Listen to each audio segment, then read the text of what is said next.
If we could just start off as usual with the injuries.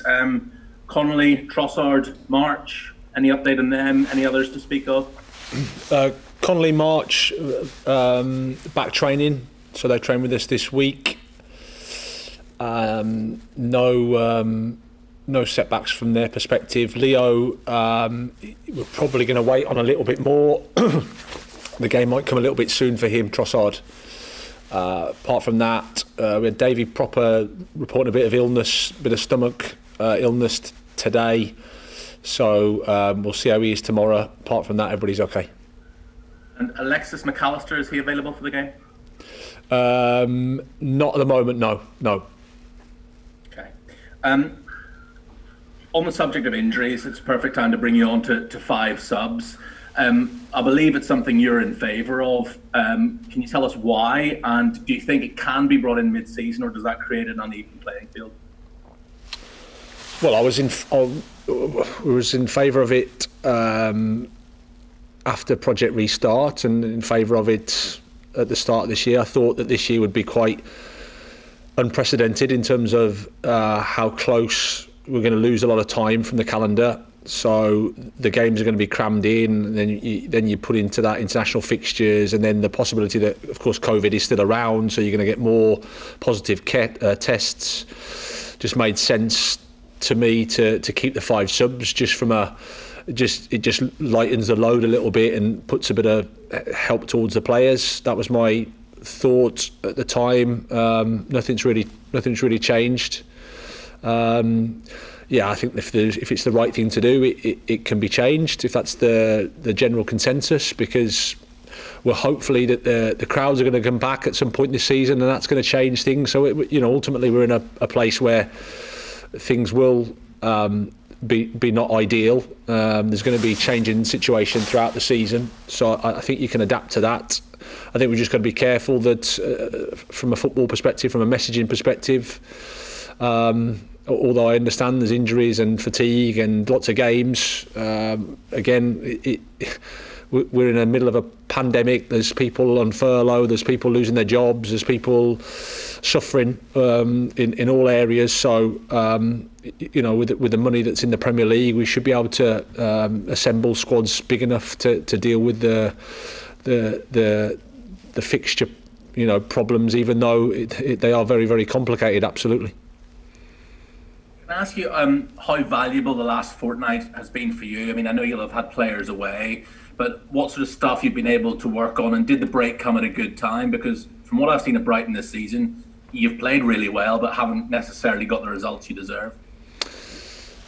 Well, our performances we're quite happy with, even happy with. I think when you look back on the games that we've played, from a performance perspective, probably is the best that we've played in the last, certainly since I've been at the club, as a block of games. So apart from maybe a half of a half against West Brom, generally the performance level's been good, and then we're a little bit frustrated, of course, with the results, because they're not quite what we wanted. So we've been trying to improve. That's where we're at. Even though I think we've played well, I think there's still room to improve. We can still get better, and that's what we've been trying to do. The break has come, and you have to use it as positively as you can and as good a way as you can, which we've tried to do. I was actually poorly myself at the start of last week with a bit of the flu, but apart from that, we've had a really good break, and we've had some good training, and now we're ready to go. A debate which you wouldn't have failed to notice over the last couple of weeks, which has really sort of built up again, is the talk about heading the football and possible dementia in later life, and whether with kids, whether we should stop kids heading the football when they're training. Do you have any sort of particular thoughts on that? I haven't got enough information in regards to football and heading the ball. I think clearly we have to do a bit of research and continue that. I know a lot's been done and a lot of good work has been achieved. I think my own experiences with dementia is there's a lot of unknowns out there, absolutely. So it's one of those, it's a brutal disease. It savages families. And the more research, the more work we can do on it, the better, I think, because like I said, it's heartbreaking to witness. And just one final one from me, sort of breaking news in the last hour or so that Pep Guardiola signed a new contract at Manchester City. Doesn't seem that long ago people were saying, right, well, without European football for the next 2 years, he's probably going to leave this summer. And here he is sticking around till 2022 at the earliest. So your thoughts on that? Congratulations to Pep, congratulations to Man City, and congratulations to British football that he's continuing to work in this country. It's great news. Thank you. No problem. Graham, tell me about Aston Villa. How impressed have you been with them so far this season, and what, from your point of view, have they changed on the pitch to make results change so dramatically this season? Well, I've been really impressed with them. I think they've invested really well in the summer. I think they've identified the areas where they were maybe not so strong, and they've invested well.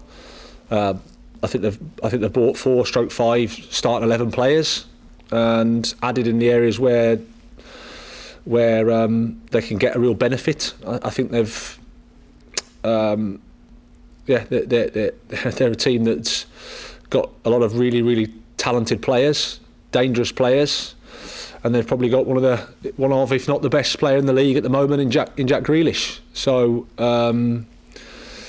I think Dean and the club have done a fantastic job.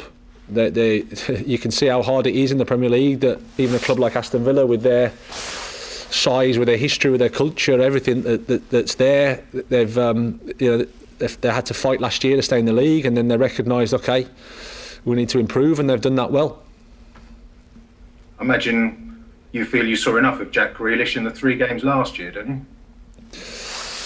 Oh, well, no, he's a top player. I mean, we thought that when we played against him in the Championship, to be honest with you. The difference between Aston Villa and the Championship with Jack Grealish in and out was quite considerable, because he's just he's a top player. I've always thought that, and it's nice that he's showing it at the highest level in the Premier League, and it's nice that he's showing it for England. Obviously, we're hoping he has an off day on Saturday. How about Danny Welbeck, Graham? You've had a month with him now. How's his form and fitness and everything developing? Yeah, really nicely. As I said before, he came very late in the window and had been training on his own pretty much, so needed some time with the team. But he's been getting stronger and more training, and made a really positive first impression on us all. Looks like he's enjoying being here, looks like he's enjoying training, looks like he's enjoying his football, and the more that can happen, the better it'll be for Danny, the better it'll be for us. And I remember you saying how impressed you were with Adam Lallana, sort of getting involved with helping teammates and the youngsters at the club and things. Has Danny done the same? Have you been impressed with that side of him, or has he been fully focused on getting himself back up to the levels he wants? Well, I'd say a bit of both. To be honest, I think he's done both. He's that type of character. He's a likeable person, well-respected person, treats people well, with respect, with humility, and he's a really good example to have around, just to how to act and how to be. At the same time, he's been trying hard to make sure he's getting himself up to speed, because he wants to be on the pitch and he wants to score goals and wants to help us get wins and points. Excellent. Good luck at the weekend. Thank you. Hi, Graham. Hi. Graham, Lewis Dunk is available for the game on Saturday. Does a player of that calibre simply go straight into the starting lineup, or is it a little bit more complex than that? No, Lewis is our captain. He's a fantastic player. We've missed him. He's a big miss for us in terms of the communication and get the understanding that he brings to what we're trying to do. So there's no doubts about Lewis. He goes into the team. And Brighton winless in 6 matches, but you have been picking up points.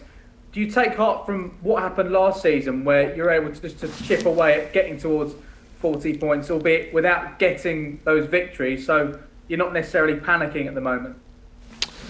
No, we're not panicking. like, as I said before, we're disappointed with the results we've got. We're not happy about that, and we're fighting to change it. It's there's one thing accepting it, and there's another thing not being passive about it. We have to try to improve. At the same time, our performances have been good, but obviously we need to try and improve them to get the fine margins in our favour.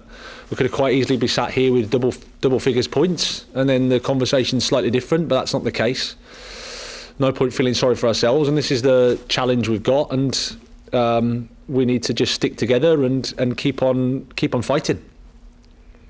And just going back to the 5 substitute rule and whether or not that may potentially come back in, do you think that everybody should come together for the sake of player welfare rather than being concerned about a competitive advantage it may hand out to some of the bigger clubs? I think all my colleagues are concerned with player welfare. I think that's it would be unfair to say anything else. I think as the season goes on, as things have changed in terms of, you can see maybe the injuries, you can see how close the games are, and the European fixtures as well. I think everyone wants to try to do the right thing. Of course, you can't deny that people are have the priority with their own players and their own clubs, and that's normal. It's difficult to ask head coaches of Premier League to make those collective decisions, but I think the quicker it is a collective decision, the better, because like I said, times are hard outside of football, and I don't think it's healthy for us to be, if you like, debating this for too long. I think it's a case of let's find a collective solution quickly and let's get on with it as best we can.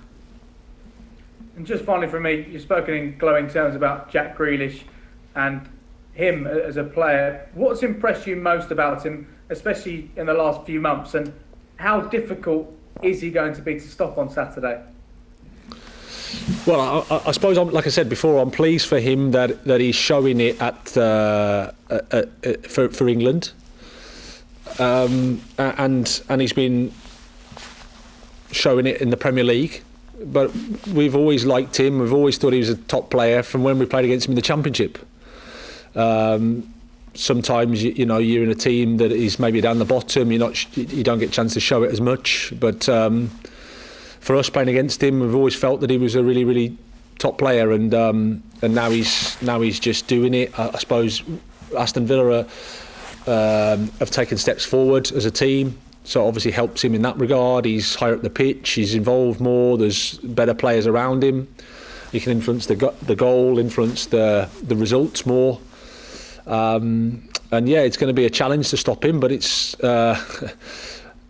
not like he's the only guy as well. They've got some other good players as well. Ross Barkley's looks like he's enjoying his football, and Ollie Watkins is a really exciting forward as well, and they've got Trezeguet on the other side. So front four really, really strong, and then Luiz in midfield is a Brazilian international, and they're quite good at playing football, as I understand. And then John McGinn's had a fantastic international trip himself. So they've got good players.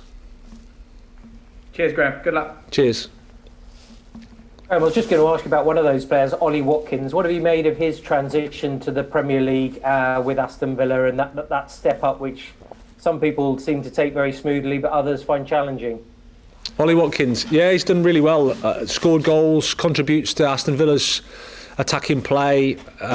He's a centre forward that can score, but obviously because he's played a lot of his career in the wide areas, he's happy to be in the wide areas and then dribble and get you in 1v1 situations and attack the goal. So he can do everything that an attacking player, a modern attacking player, the requirements are. He can do all those things.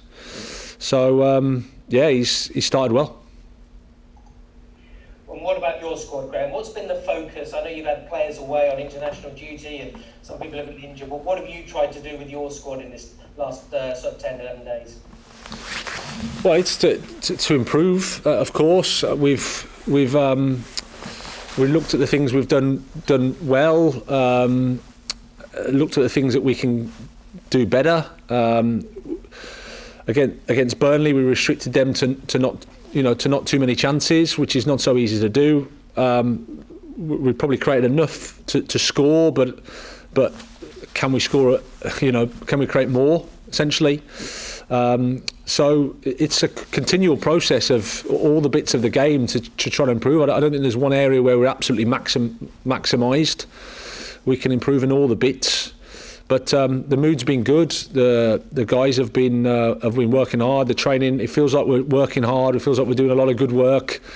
It feels like we're close, but we just need a break or two, and then maybe results can turn for us. So that's what we're hoping for. The old ketchup effect. That's what we want.